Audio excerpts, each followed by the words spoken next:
매주 월요일에는 신장남매로 여러분들 찾아뵙고 있습니다. 오늘도 어김없이 신인규 변호사, 장유미 변호사 두 분 나오셨습니다. 어서 오십시오. 네, 안녕하세요. 네, 안녕하세요. 자, 이제 대통령 선거일이 내일입니다. T-1. 예, 진짜 드디어 아기다리 고기다리 던 투표. 두 분은 사전 투표 하셨습니까? 저는 본 투표 했습니다. 하셨어요? 저는 투표가 마렵다 그러잖아요. 네. 아주 간절해가지고 첫날 제가 이제 아침 프로그램 딱 진행 마치고 나서 뛰어가서 했습니다. 뛰어가서 네. 갔더니 사전 투표 첫날. 투표소 현장이 어떻던가요? 굉장히 뜨겁죠. 뜨겁고 취재진들도 많이 몰려와 있었고 저는 마포 근처에서 했는데 예. 취재진들도 많이 와 있었고 그리고 저도 이제 결혼을 했으니까 제 아내랑 같이 가서 투표를 하고 소중한 왔습니다. 한 표를 한 표씩 행사했습니다. 그렇구나. 네. 장 변호사님은 저도 사무실 근처에서 일찍 가서 사전 투표 첫날 했는데 네. 일단 어르신들도 상당히 많이 나와 계셨고 이 안에 이제 차를 댈 수가 없을 정도로 예. 뭐 엄청 많고 엄청 기다렸다까지는 아니지만 열기가 뜨겁다 네. 이건 체감이 좀 되더라고요. 그렇군요. 네. 저는 인천공항에서 했습니다. 오, 공항에서. 공항에서. 저는 이상하게 투표를 꼭 공항에서 합니다. 하도 그 많이 동해번쩍 서해번쩍 하시. 취재를 하다가 비행기를 타셔야 돼서. 아니 비행기를 타야 되는 게 아니라 사전 투표소 현장 스케치하고 취재 끝나고 나서 이제 그 투표를 했는데요.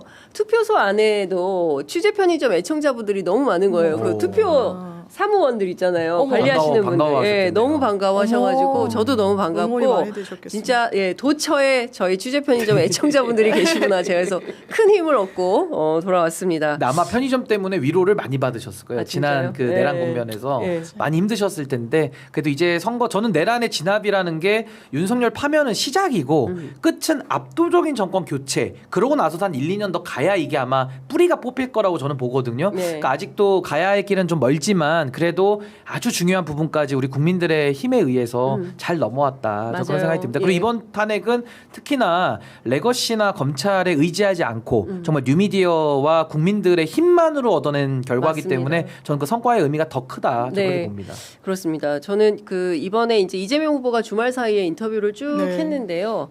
그 취재 편의점을 포함해서 뉴미디어 매체들에 적극적으로 출연을 하고 계세요. 그러니까 그 저는 이제 대한민국의 미디어가 또 굉장히 한 축으로서 중요한 역할을 하는데 그 가운데 특히 유튜브 방송 같은 그리고 또 인터넷 언론 같은 신뉴미디어들의 역할에 대해서 상당히 이제 중요하게 판단을 하기 때문에 그런 결정을 하고 계신 게 아닌가라는 생각이 좀 드는데 그 이후의 과정에서도 저희 같은 매체들이 또 빛나는 역할을 해야 되지 않을까라는 생각을 합니다. 근데 저는 언론 관련해서 한마디만 드리면 이 레거시 언론이 가지는 또 공신력도 무시할 수는 없잖아요. 그럼요. 그러니까 저는 그 공신력만을 가지고는 이 내란 국면에서 사실 큰 역할을 못한 건 사실이거든요. 그러니까 전 앞으로는 이 뉴미디어가 이제 덩치가 커졌기 때문에 건강한 경쟁 관계 또 건강한 보완 관계가 되면서 좀 더 대한 언론으로서의 그런 기능들을 국민들이 이렇게 체감을 하신 것 같아요. 그래서 앞으로의 시대에는 조금 더 뉴미디어가 더 강화되는 추세로 가는 그 발판은 됐지 않았을까라는 생각은 들었습니다. 맞습니다. 평생 대한 언론 해온 사람 입장에서 이제 빛을 보시는 것 같아요. 이제 빛을 보는 것은 아니고 하여간 그 이게 민주화에 끊임없는 노력이 필요하다라는 생각을 제가 그러니까 이게 기자들의 발걸음마다 한 발 한 발 내디딜 취재할 때마다 대한민국 민주주의가 조금씩 아주 조금씩 발전한다라는 생각 믿음은 있습니다. 자. 늘 취재 편의점과 함께 해주시는 광고 먼저 좀 소개를 하고 말씀을 좀 듣도록 하겠습니다. 첫 번째 소개할 광고는 인터넷 비교원입니다. 무조건 써야 하는 인터넷 휴대폰 정수기 렌탈. 의외로 매월 나가는 요금으로 부담되시는 분들이 많으신데요. 이런 분들의 부담을 줄여드리기 위해서 인터넷 비교원이 최대 128만 원의 혜택을 드리고 있습니다. 인터넷 TV 신규 가입 시 최대 48만 원, 휴대폰 구입 시 최대 50만 원, 정수기 렌탈 시 최대 30만 원, 그리고 쓰던 폰 그대로 통신사만 변경하셔도 최대 30만 원의 혜택을 돌려드리고 있습니다. 인터넷 비교원은 23년간 현금 사은품 누적 983억 원 이상, 누적 가입자 60만 명 이상이고요. 서울 보증보험에 8억 원 이상 보험에 가입되어 있는 튼튼한 법인 기업입니다. 그래서 안심하시고 가입하셔도 될 것 같습니다. 그동안 개인정보 보안도 철저해서 단 한 건의 보안 사고도 없었다고 하는데요. 그만큼 믿고 안심할 수 있는 그런 기업이다라는 말씀을 드리겠습니다. 비교원에서는 지원금이 타사보다 적다. 이러면 차액의 무려 150%를 보장해드리는 비교원 보장제를 실시하고 있습니다. 만약에 현금 사은품 혜택 원하지 않는다 그러시면 55인치 삼성 텔레비전으로 선택하셔서 받으실 수도 있으십니다. 지금 1670-2571 1670-2571로 전화 주시거나 네이버에서 인터넷 비교원 검색하시고 상담 신청하시면 되겠습니다. 자, 그리고 두 번째, 이게 저에게 정말 필요한 건데요. 천기 약도라지 진액고입니다. 예, 잡수셔도 됩니다. 네, 예. 한번 말씀해 에어컨 바람, 미세먼지, 급격한 온도 변화까지 겹치는 6월이 왔습니다. 목이 더 쉽게 지칩니다. 저 같은 경우에 진짜 말을 많이 하니까 목이 가끔 너무 많이 저한테 담배 피냐 이런 분들 계시는데 전혀 그게 아니고요. 예, 목을 많이 써서 그런 것 같습니다. 이럴 때일수록 기관지와 면역 관리가 우선인데요. 천기 약도라지 진액고로 목이 답답할 때, 몸이 무거울 때 매일 하루 한 스푼씩 진한 사포닌으로 건강을 보충하시면 좋겠습니다. 약도라지, 사포닌의 끝판왕으로 불리는데요. 동의보감에도 나오는 귀한 원료이고 그냥 도라지가 아닙니다. 올해 수확한 신선한 대한민국 우리 농가의 약도라지를 가득 담았습니다. 미세먼지와 건조한 날씨에 목이 칼칼하신 분, 그렁그렁 답답한 숨소리로 고민하시는 분, 밤새 콜록콜록 잠 못 드시는 가족들을 위해서 약도라지의 사포닌은 6년근 인삼의 3배로 알려져 있습니다. 굉장히 좋구나. 아침 저녁 한 스푼씩 꾸준히 드시면 변화를 느끼실 수 있다고 합니다. 구매자분께서 올려주신 최신 구매 리뷰 있는데요. 에어컨 바람 쐬다 보니 건조해서 목이 칼칼해서 구입했는데 먹기도 편하고 효과도 좋아요. 이런 말씀 주셨고요. 미세먼지 때문에 목이 항상 좋지 않아서 도라지 찾아 먹는데 맛도 좋고 목 통증이 덜합니다. 이런 말씀 주셨습니다. 출시 후 5만 병, 많이 팔렸다. 5만 병 판매 기념으로 3년 전 가격 그대로 드립니다. 2병 구매하시면 2병 더, 2+2 이벤트 진행 중에 있고요. 반드시 배송 메시지에 장윤선의 취재 편의점 이걸 기재하셔야 천연 오칠 프리미엄 스푼을 사은품으로 함께 보내드립니다. 지금 바로 유튜브 더보기 링크를 클릭해 주시면 되고요. 웰스앤헬스에서 구매하셔야 사은품을 꼭 받으실 수 있으십니다. 여기 5만 병이 팔렸다고 네, 하잖아요. 5만 제가 병. 그중에 그래도 한 10병 이상은 그 샀을 정도. 텐데 오. 제가 그 마른 기침이 계속 나가지고 안 맞아요. 낫는 거예요. 어. 그래서 어떤 분이 이 제품을 저한테 소개해 주셔가지고 예. 숟가락으로 떠서 그냥 삼켜버립니다. 숟가락으로. 원액을. 원액을. 지금 기침 안 하잖아요. 나도 먹어야겠다. 나서 그러니까 이게 마른 기침 나는 분들이 네. 목을 많이 쓰시면 제가 성대병원도 다니고 이비인후과를 맞아요. 좀 많이 갔었는데 약도 먹지만 또 이런 보조적으로도 맞아요. 이런 네. 상품들 구매하셔가지고 먹으면 저도 기침이 좀 그러네. 가라앉아가지고 신 변호사님이 진짜 계속 기침 많이 기침했거든요. 많이 제가 하셨는데 한 2달간.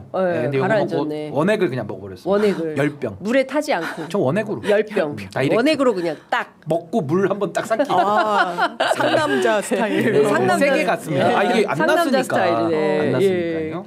자, 가만 보니까 오늘 우리 신 변호사님 드레스 코드가 이재명 후보하고 닮아 저도 있네. 보이고. 비슷하네요. 닮았나요? 오늘. 예. 또. 유사한. 예. 요즘 날이 부드러운 좀 이미지. 더워져가지고 예. 그 날이 더운데 세타를 입었어. 근데 이거 컨셉, 반팔만 입고 컨셉. 나오기 좀 좀 그래가지고 거시기해서. 아니, 좀 예. 격식을 차렸어요. 네, 안에는 그렇구나. 반팔입니다. 네. 예. 어쨌든 내일 이제 대선입니다. 내일 이제 저희 취재 편의점도 밤늦게까지 개표 방송할 예정인데요. 두 분은 너무 바쁘셔서 저희가 못 모시게 됐어요. 그래서 다른 분들 저희가 호화 게스트 분들 모시고 내일 개표 방송 하려고 합니다. 자, 선거 막판이 되니까 신 변호사님 어떠세요? 저는 진짜 파노라마처럼 비상계엄 그날 밤부터 해서 떠올라요. 그날 밤에 진짜 너무 충격이었고 그때 이 몸으로 제가 월담을 해가지고 국회 로텐더울 들어갈 때 진짜 힘들었고 다리에 막 멍도 생기고 하여튼 이런 모든 그 지난한 6개월의 역사가 빚고 빚어져서 내일 새로운 대통령 시대를 우리가 맞이하게 되지 않을까라는 생각을 하는데 장 변호사님은 좀 어떠세요? 한편으로? 저도 그러니까 대선까지 너무 우리가 힘들게 왔구나. 우리 시민들이 정말 밤잠 주무실 거 못 주무시고 마음 졸여가면서 여기까지 어떻게든 정말 시민의 힘으로 왔구나. 우리의 네. 힘으로 왔구나 이런 생각이 들어요. 이 불법 계엄 때 제가 이제 저 아이가 어리고 그래서 집에서 뉴스를 보는데 너무 많이 막 눈물이 나는 거예요. 네. 이게 정말 아니 이게 어떻게 이런 일이 있을 수 그러니까. 있나 하고 또 분기점은 사실 구속 취소됐을 때도 제가 너무 충격을 받아가지고요.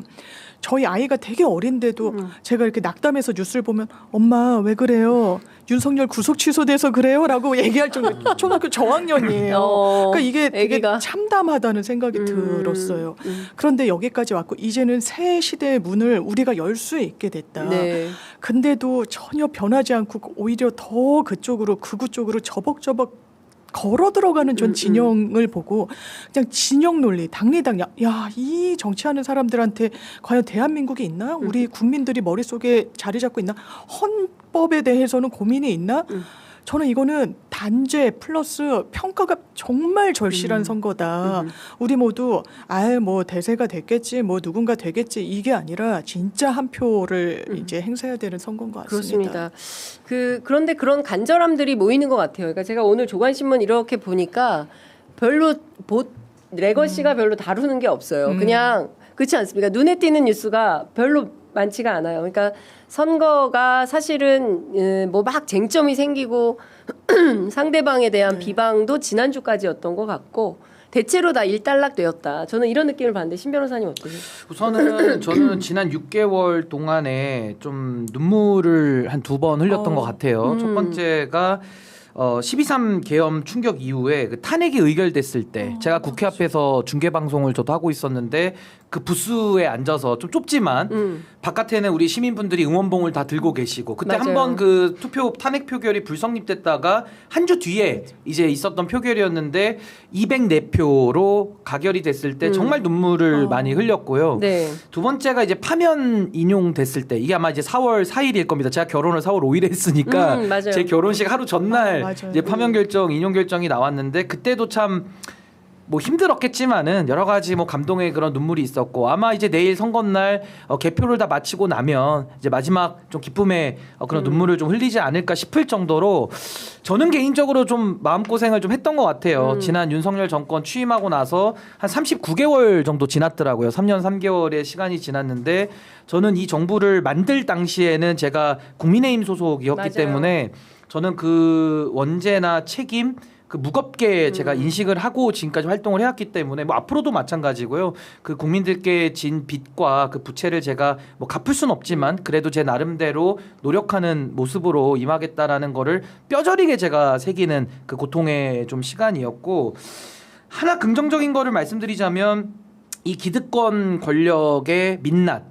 이 보수의 종말을 이제 우리가 톡톡히 봤다. 거기다 하나 더 보태자면 그동안 기회주의로 여기 붙었다 저기 붙었다 했던 약간 박쥐 같은 사람들도 많았는데 윤석열의 내란 앞에서 그 정의 앞에서는 중립도 없고 고통 앞에서도 중립이 없거든요. 그러니까 여기서는 오히려 무엇이 옳고 그르냐 그리고 내란까지도 중간지대에서 포장하던 사람들 그렇게 해서 기득권 세력을 도와주려고 하청받아서 일하던 사람들의 민낯까지도 이번에는 다 드러나 버렸기 때문에 저는 비온 뒤에 땅이 굳는다고 우리 한국 사회가 이제 조금 더 바르게 노무현 대통령 꿈꾸셨던 원칙과 상식이 바로 서는 그런 나라를 만드는 그 첫 시작점에 우리가 서 있는 거 아닌가. 그래서 또 한켠에는 좀 기대와 희망도 좀 가득 차 있습니다. 네. 한켠에는. 이게 이렇게 보니까 제가 생각해 보니까 그 KBS에서 아침 프로 우리가 같이 했었는데 신 변호사님이랑 같이 탈당하고 했었죠. 탈당한 다음 날이었던 것 같아요. 탈당 전후로 그때 그러니까 제가 같이 KBS 라디오를 우리가 장 같이 기자님과 같이 했었는데 했었죠. 예. 그때 진짜 굉장히 막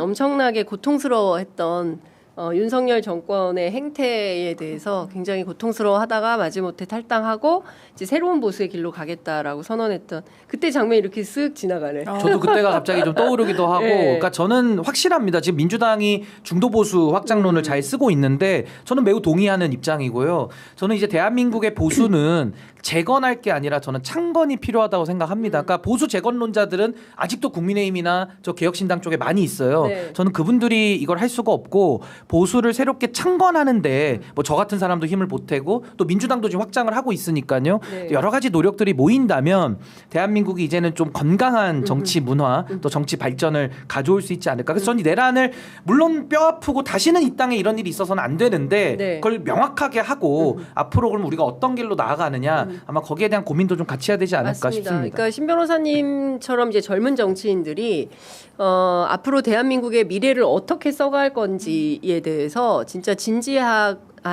그리고 특히 이제 보수 진영에서 내가 보수 정치인이요라고 하는 사람들부터 정말 그 뼈를 깎는 노력으로 새롭게 하지 않으면 저는 국민들한테 다 버림받을 것 같다. 맞습니다. 이제 맞습니다. 제가 보기에 국민의힘 지금 하는 걸로 봐서는 어려워요. 그러니까 여기서 대충 당명 바꾸고 뭐 분칠한다고 세탁하는 걸로 안 돼요. 한다고 해서 메이크업으로는 안 될 거라고 생각하고요. 이 뿌리부터 국민들이 당신들 체질 개선하라 그랬더니 체질 개선 전혀 하지 않고 그냥 메이크업만 하면서 윤석열 본인이 탈당했는데 우리랑 무슨 상관이야?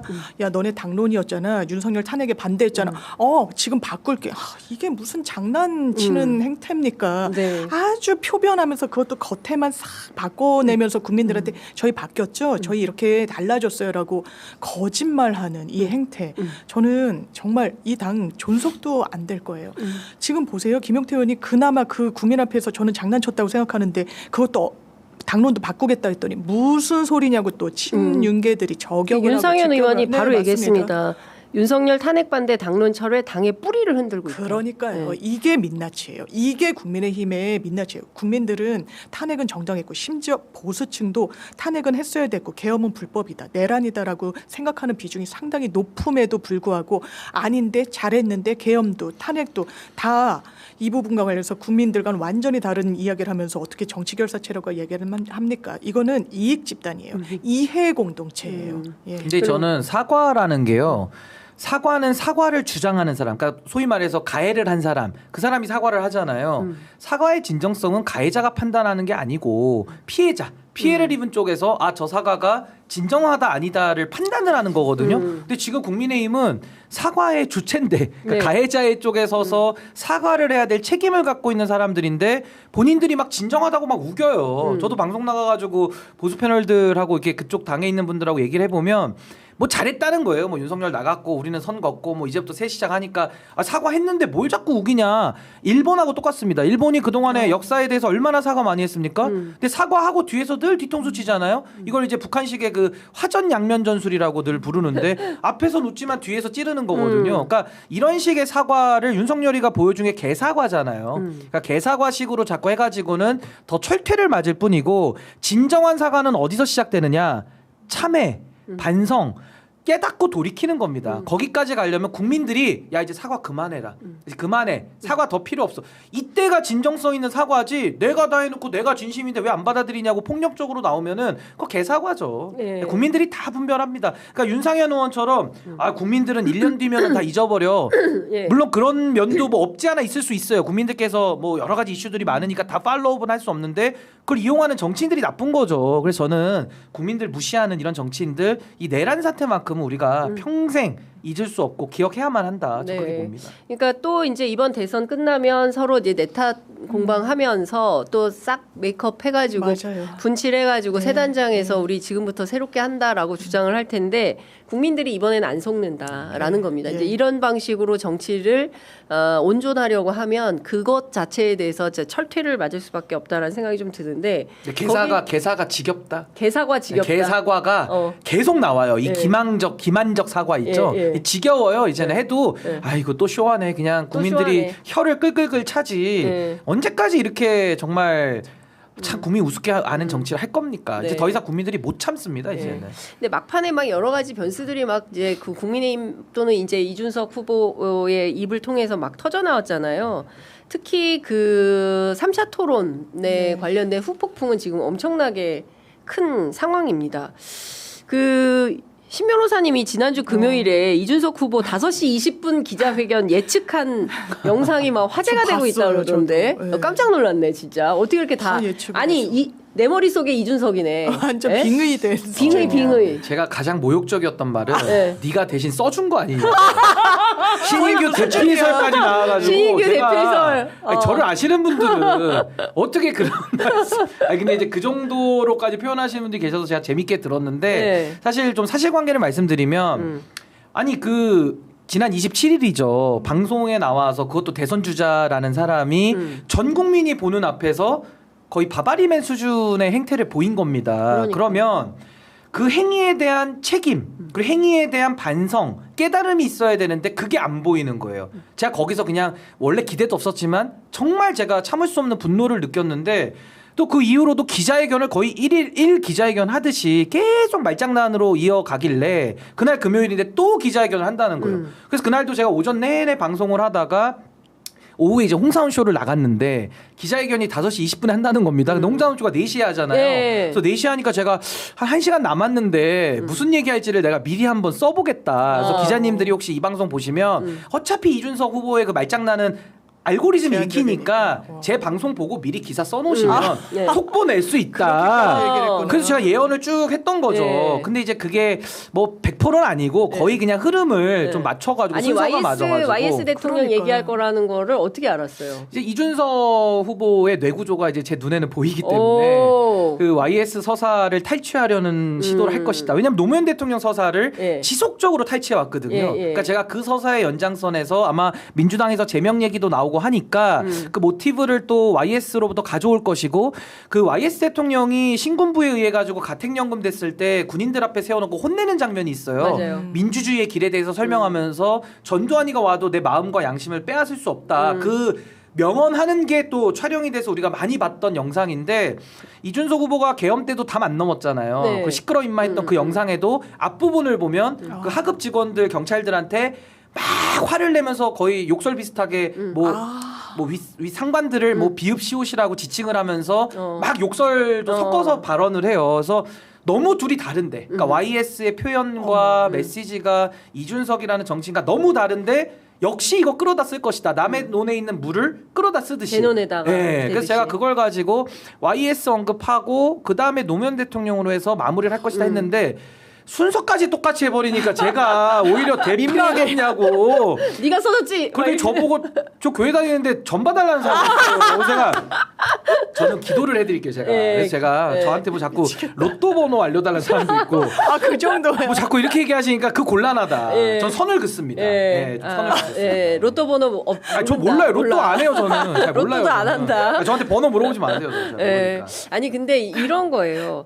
그 이제 그 서사만 탈취를 해서 이용을 해먹는 거잖아요. 얄팍해요. 네, 아니 저는 너무 놀란 게 왜냐하면 정치인이 본인의 이야기는 만들어가는 거고 거기서 이제 묵직한 한마디가 나오는 그렇지. 거고 예. 그게 과거에 정치 이 인사들과 교집합이 있으면 울림을 주는 건데 네. 딱 이준석이란 정치인의 수준. 아, 과거에 이런 게 있었지. 나도 비슷하니까 앞에서 큰 소리 좀 한번 내봐야지. 아, 내가 바로 YS야. 내가 그 정신을 승계하는 거야. 승계하는 사람이면 넘었어야죠. 그때 그쵸. 시끄러 임마라고 얘기하지 않는 거죠. 다른 사람들 다 넘을 때 집에 가서 샤워하지 말았어야 되는 거예요. 그리고 정치 이런 식으로 하면 안 되는 거예요. 제가 작년선에 취재 편의점에서 그때 그 3차 토론회를 봤는데 대단히 집중해서 볼 수밖에 없잖아요. 의견을 그쵸. 덧붙여서 말씀드리는. 저는 이게 누구한테 뭘 묻는지를 몰랐어요. 그때 같이 있었던 양지열 변호사는 맞아요. 마찬가지라서 내가 몰랐던 후보의 무슨 발언이 있었나라고 생각을 하고 그 연장선상에서 이야기를 했는데 그때 그랬잖아요. 특정성이 없기 때문에 문제 안 돼. 성인지 감수성을 물었을 뿐인데 그냥 표현 수위만 과했을 뿐이야. 그게 용납되지 않았던 거예요. 시민들한테. 그렇죠. 뭔 소리냐. 그랬더니 말을 딱 바꾸더라고요. 검증인데 뭐가 문제야. 이거 얻어 걸린 거예요. 왜냐 그때까지 자기가 공소장 못 받다는 건 시인을 했거든요. 예. 그런데 검증하는데 그냥 수위만 높았을 뿐이지 왜 문제 삼는 거냐. 정말 문제는 그 말을 한 사람이야. 처벌받았잖아요. 네. 잘못했다고 사과하잖아요. 자기는 사과하지 않았잖아요. 네. 왜냐하면 첫째 날 둘째 날 그 후폭풍에 있을 때 사과 안 하더라고요. 언론이 무슨 속보로 사과했다고 했는데 전체 맥락을 봤더니 아유 불편했던 거 저 알아요. 불편했다면 죄송합니다. 그렇죠. 그 다음 날 저를 향해서 집단인치 가하면요 가만히 있지 않을 거예요. 당신들 영상 싹 다 내려라고 무고죄로. 무고죄로 걸겠다고 사실상 겁박했어요.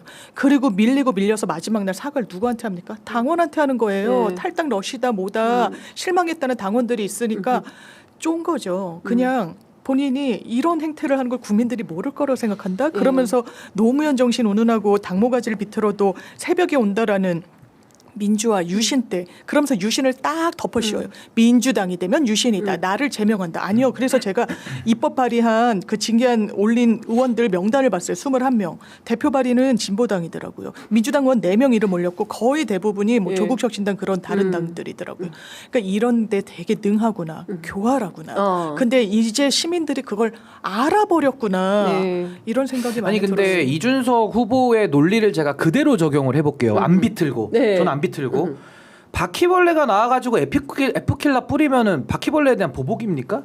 아니죠. 그리고 윤석열 대통령 지금 내란 수괴로 지금 형사재판 받고 있고 파면당했잖아요. 그 우리가 보복한 거예요? 아니죠. 아니 법을 어기면 책임받는 게 행위에 대한 책임 원칙을 우리가 이야기를 하고 있는데 갑자기 유신 독재가 튀어나오고 민주당이 독재를 해서 본인을 마치 YS처럼 핍박한다는 서사로 이걸 또 트는 거예요. 그쵸. 이걸 누가 잘하냐? 제가 검조논법이라고 검찰과 네, 조선일보식 논법을 아주 잘못 배웠다라는 생각이 드는 겁니다. 그래서 보복 프레임은 그럼 민주당이 시켰어요? 그 발언하라고 써줬습니까? 그게 아니잖아요. 네. 그러니까 말도 안 되는 얘기 좀 그만했으면 좋겠고 거기서 나온 건 이거죠. 핵심은 이겁니다. 제가 바바리맨이라고 아까 표현을 했는데 네. 바바리맨이 밖에서 하면요 공연 음란죄예요. 그리고 그걸 인터넷에서 쓰면요 정보통신망법으로 처벌받아요. 근데 대선 후보라는 지위를 이용해서 본인이 갖고 있는 대선 주자로서의 책임감에 대한 망각 이게 첫 번째 문제점인 거고 그러니까 네. 본인의 영향력을 지금 모르고 있는 거예요. 그게 가장 저는 비판 가능성이 높은 거고 또 하나는 도구화인데 뭘 도구화했냐. 이재명 후보 아들 당연히 검증 대상이라고 저는 봐요. 그리고 검증해야죠. 그걸 직접적으로 물어봤으면 돼요. 자기 시간 써서 이재명 그렇죠. 후보님 아드님이 약식 얼마 나왔는데 이거 사과하실 생각 있습니까? 왜 자식 이거 왜 어떻게 책임지실 겁니까? 물어보면 되는데 이걸 어떻게 하느냐. 권영국 후보의 말을 빌려가지고 민주진보 진영의 위선을 공격하겠다라는 식으로 프레임을 한번 겁니다. 그러면서 말을 못하니까 내가 이겼다라는 또 유치한 논리를 또 거기다 덮어 씌워요. 그래서 마지막으로 여성의 신체 그걸 활용하는 진짜 이용하는 충격이었어요. 그러니까 이 도구화 어떤 객체들에 대한 상대에 대한 도구화를 하는 인식을 여과 없이 그냥 보여준 거거든요. 전 국민 앞에서. 근데 마지막 더 절망은 그 문제점을 지금 따박따박 묻고 있고 국민들은 일단 불쾌감에 잠이 안 오는데 여전히 반성하지 않는 모습. 이건 누굴 떠올리느냐? 윤석열스럽다라는 말을 제가 오늘 처음 만듭니다. 윤석열스러운 거예요. 네, 40대 윤석열 딱 그렇죠. 그렇게 규정이 됐죠. 그러니까 뭐 검사스럽다에 네. 이제 좀 더 세비라해서 잘못해도 끝까지 잘못 인정 안 하고 개사과하는 사람들을 이제 윤석열스럽다. 네. 근데 윤석열스러운 짓을 계속 이어서 하는 겁니다. 그럼 어떻게 됩니까? 윤석열스럽게 살다가 파면당했어요. 네. 그러니까 지금 파면의 길을 가고 있다고 저는 보는 겁니다. 그게 제명이고 네. 정치적으로는 제명이고 또 이제 정치적으로도 심판받을 것이고 법률적으로도 허위 사실을 유포했거나 거기에 법률 위반 사항이 있으면 책임을 지는 거죠. 그러니까 아주 간단한 문제를 가지고 또 국민들한테 말장난을 가지고 대응하는 모습이 정말 이제는 정치인 이준석의 수명이 좀 다한 거 아닌가 좀 그런 생각을 좀 했습니다. 그 정치인 이준석의 수명과 관련해서 주말 사이에 그리고 오늘 아침 방금 전에 또 그 유흥업소 업주하고 통화한 내용이 또 그 보도가 됐어요. 서울의 소리 이명수 기자에 의해서 처음으로 또 추가 공개가 됐는데 이게 보니까 시점이 그때 그 김철근 실장이 소위 얘기하는 7억 각서 쓰러 갔던 그건 대선 직전이죠. 네, 네. 그때 무렵하고 닮아 있는 거 아니에요? 근데 이게 시점은 아직 공표가 잘 안 돼서 저도 그 언제일지는 잘 모르겠으나 중요한 건 어쨌든 김성진이라는 사람으로부터 접대를 받았다는 의혹. 그렇죠. 그 의혹은 2015년도 전으로 갑니다. 네. 그래서 뭐 공소시효 뭐 지났다 이 얘기까지 나오는 건데, 그러니까 좀 오래된 일이긴 하죠. 근데 그게 좀 심각한 것은 오래되면 오래될수록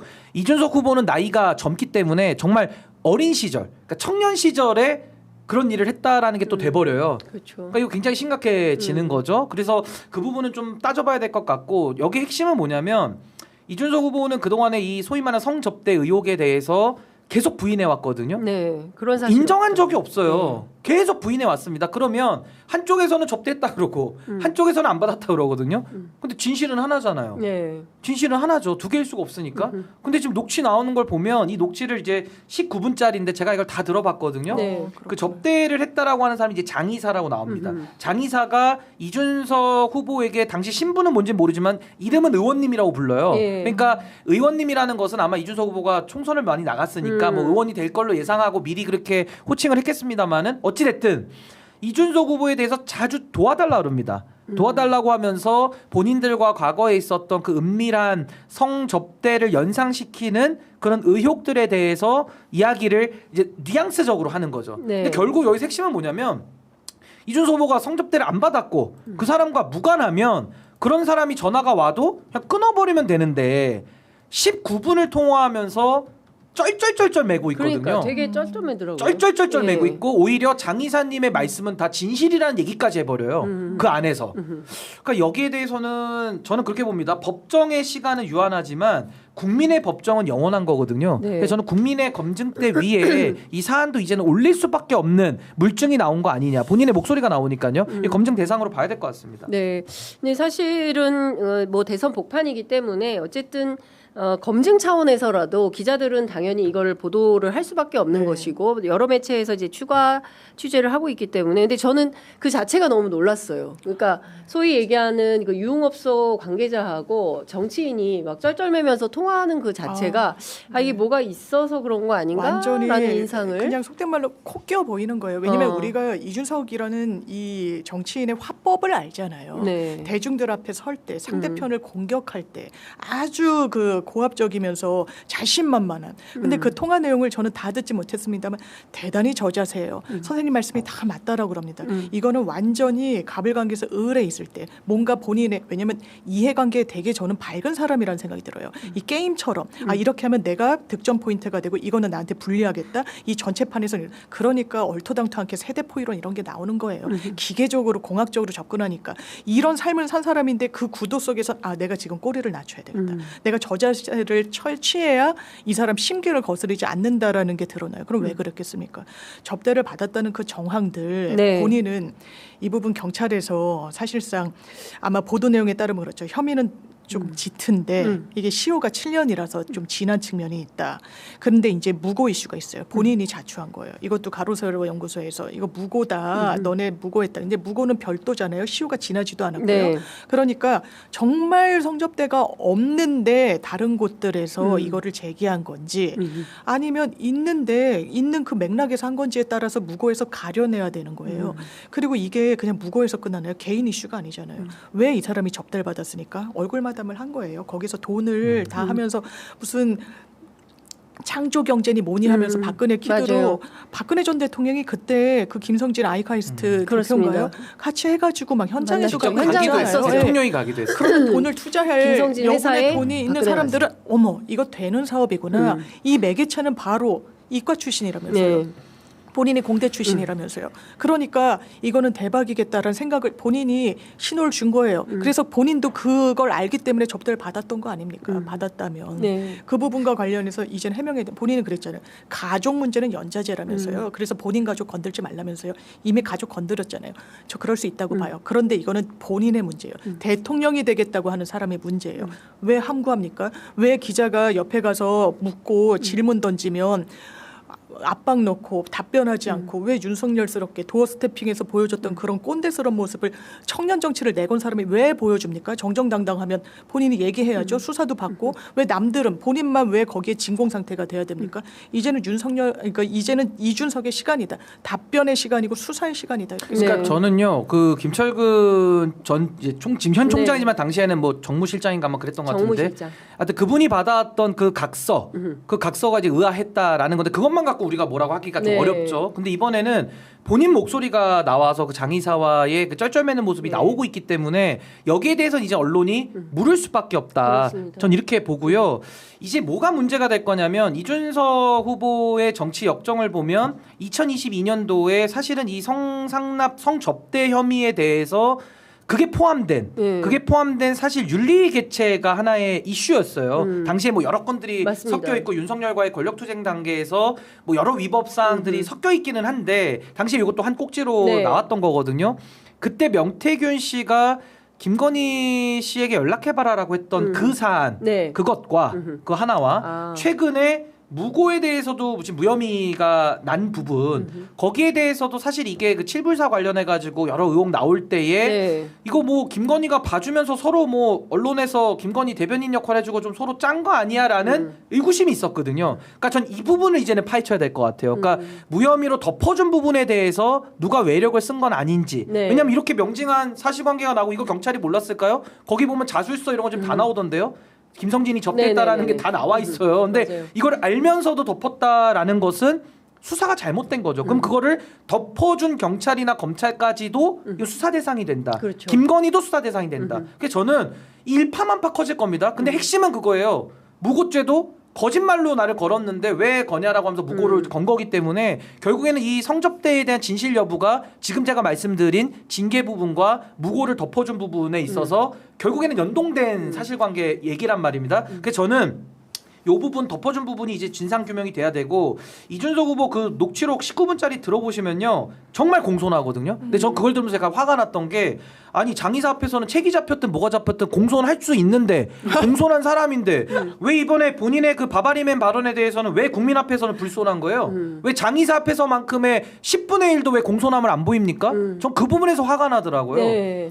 아니 공손할 수 있는데 저는 공손한 모습 처음 봤습니다. 진짜로. 공손 못하는 아니 저는 이준석 후보의 모습을 공적인 모습을 봤기 때문에 늘 네. 싸가지론 내지는 뭐 저항한다 본인을 포장해 왔잖아요.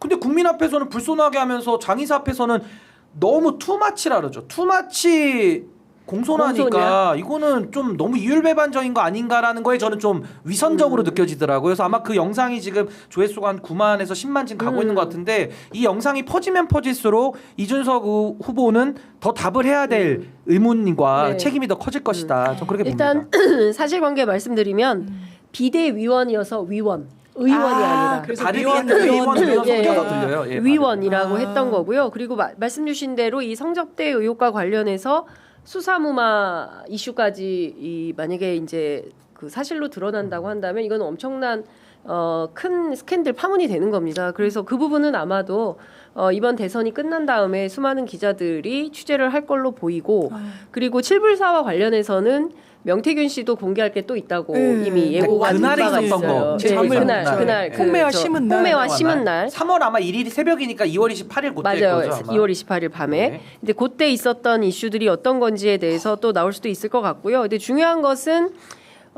이제 젊은 정치를 표방하고 나온 후보가 지금까지 살아온 바가 그렇지 못하다라는 게 확인이 되면 이분의 정치 생명이 어디까지 갈 수 있을 것인가에 대해서는 이제 국민적 판단이 필요한 그런 상황이 아닌가 싶습니다. 한 말씀만 보태면 우리가 수신제가 치국 평천하라는 말이 있잖아요. 네. 수신 자체가 안 되면 그러니까 가정을 다스리는 걸 떠나서 수신 자기 관리부터가 안 되는 사람이 어떻게 정치를 하죠? 그러니까 전 이게 비단 무슨 대통령 후보직에 대한 우리가 의문뿐만이 아니라 현직 국회의원이에요. 그러니까 저는 수신의 문제에 있어서 이런 업자들하고 어울리고 또 명태균 씨랑도 관련이 있어 왔잖아요. 그러니까 국민들이 이미 다 알아버렸는데 어떻게 더 이상 저런 의원에게 국가 기밀도 맡기고 국회의원으로서 국민 대표성도 가지고 물론 선출은 했지만 전 이 부분에 대해서 우리가 진지하게 고민을 해야 되기 때문에 그 발언만으로도 저는 국회에서 전 제명이 필요하다고 보거든요. 네. 근데 거기다 지금 나오는 이 의혹들이 너무나도 지금 일파만파 많고 국회의원 제명이라는 것은 정치적 책임이고 그거 법원에 제소도 못하게 돼 있습니다. 우리 헌법에. 그러니까 저 그 부분에 대해서 국회도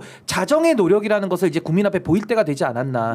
국민 소환제가 없기 때문에 그렇습니다. 그 제도적 보완이 좀 필요한 단계에 와 있다라는 생각이 좀 듭니다. 그리고 이것 좀 여쭤볼게요. 끊임없이 등장하는 사람 한 사람 있으니 이제 윤석열.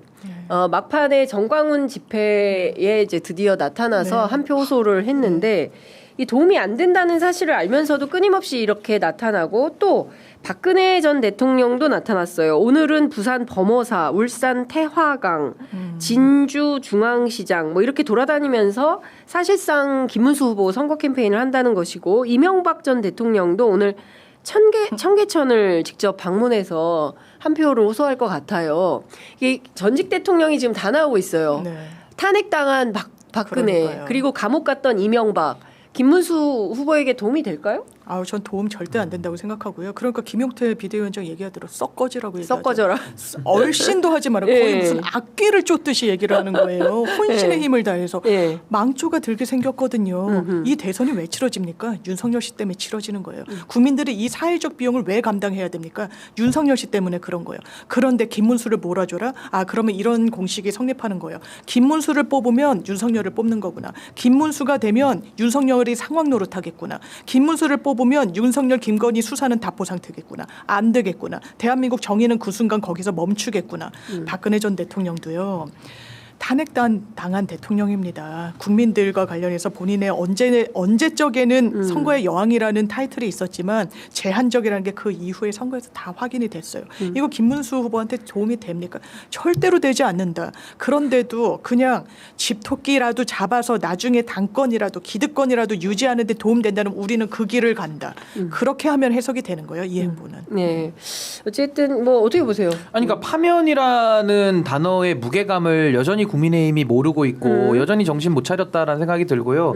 뭐 기댈 데가 없으니까 단일화라든지 전직 대통령 뭐 이명박까지 포함해서 뭐 그분은 파면은 안 당했지만 뭐 거의 뭐 국민적 시각에서는 뭐 거의 꽝인 대통령이니까요. 그렇게 찾아다니고 하고 있는데 전혀 도움이 되지 않죠. 그리고 오히려 저는 역효과, 역풍이 불 가능성이 매우 높다. 저 그렇게 봅니다. 네.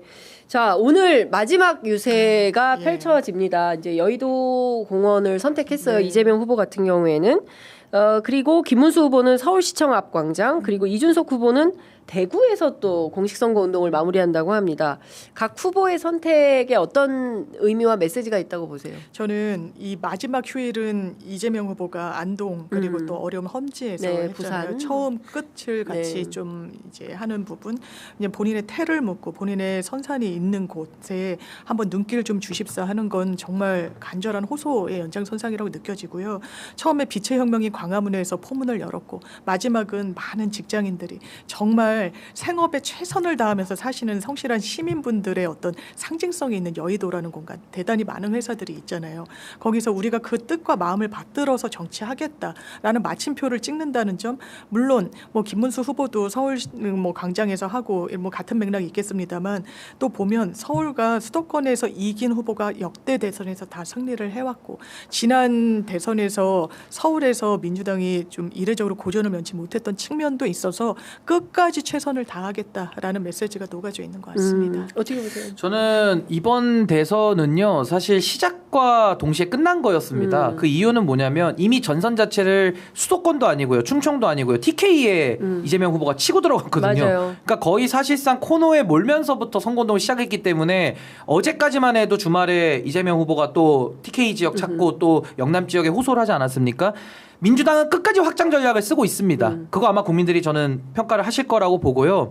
이 보수는 앞으로 저는 3강 2약 체제로 저는 이제 완전히 그 세력 다툼, 주도권 다툼에 전 들어간다고 보는데, 3강이 누구냐면 친윤 세력, 이번에 한덕수를 옹립하려고 했던 윤석열 세력이 남아 있는 거고요. 친 한동훈 세력, 그리고 나머지 하나가 친 김문수인데 거기는 이제 정광훈 목사 쪽이고 안철수 후보가 거기 이상하게 묻어가 있어요. 그래서 그런 식으로 3강 체제가 마련이 될 것 같고, 이 약은 당 안에서는 유승민 전 대표를 중심으로 한 나름의 개혁 세력이 일부 소수가 있는 거고, 바깥에 또 개혁신당 소수가 있는 거 아닙니까? 그래서 요 3강 2약 체제로 보수 주도권 다툼을 해서 보수 재건을 할 것이고, 또 저 같은 사람은 국민과 함께 가면서 보수 창건을 또 할 거기 때문에 창건파와 재건파. 창건파와 재건파, 뭐 저는 뭐 5대1입니다만 네. 5대1인데 아마 그 보수 재건파 쪽은 3강 2약 체제로 아마 이제 끝없는 내홍, 끝없는 분열과 갈등의 그 블랙홀로 빨려 들어갈 가능성이 매우 높다. 좀 그렇게 봅니다. 그렇군요. 저는 이재명 후보가 여의도 공원을 선택한 것은 뭐 막 언론에서 많이 나오더라고요. 이제 그 DJ가 했던 그때 연설 150만 연설 그 생각을 했을 것이다. 뭐 이제 이런 얘기들도 많이 나오고 하던데요. 뭐 대자보도 붙고 저 뭐죠? 웹자보도 붙고 뭐 이렇게 하던데, 물론 그것도 있지만 이제 빛의 혁명이 시작된 곳이 바로 여의도였습니다. 아니 제가 목이 왜 이렇게 근데 목이 메이죠 정말로. 아이고, 예. 목을 또 많이 쓰시니까. 사실 이제 대한민국 끊임없이 이제 시민혁명의 역사를 써 가지고 가고 있고, 1894년 동학혁명부터 저는 시작이라고 생각합니다. 그래서 끊임없이 지난 촛불혁명에서 다 이루지 못한 것을 또 빛의 혁명에서 또 우리가 이렇게 민주주의를 지켜나가는 그 전체 과정에 있다고 생각을 해서 아마도 오늘 여의도 공원에서 마지막 유세를 할 것 같은데요. 저희 취재 편의점도 마지막 유세 현장을 지키려고 합니다. 그래서 많은 시민분들께서 함께 오셔서 직관하시면서 좀 축제와 같은 그런 선거 마지막 캠페인을 보내면 어떨까라는 생각이 좀 들어가지고 말씀을 좀 드려봤습니다. 그리고 오늘 이제 긴 세월 우리 좀 달려왔는데 취재 편의점 보시는 분들은 좋아요 한 번씩 또 좀 눌러주시고 네, 구독도 좀 한 번씩. 아이고, 그러면 또 힘이 나시니까 맞습니다. 우리 장윤석 기자님도 많이 응원을 좀 해주시면 좋겠습니다. 아유, 많이 힘듭니다. 네, 이게 참, 체력적으로. 네, 체력적으로도 그렇고, 하여간 어렵습니다. 하여튼 어려운 가운데 저희들이 한 발 한 발, 한 땀 한 땀 열심히 진실의 기록을 현장에서 써나가려고 하니까요. 애청자 여러분들께서도 큰 도움 주시면 좋을 것 같습니다. 두 분 말씀 너무 잘 들었고요. 너무 저희는 고맙습니다. 다음 주 월요일에 새 정부에서 만나 뵙도록 하겠습니다. 반갑게 인사드리겠습니다. 네, 두 분 말씀 잘 들었습니다. 고맙습니다. 네, 감사합니다.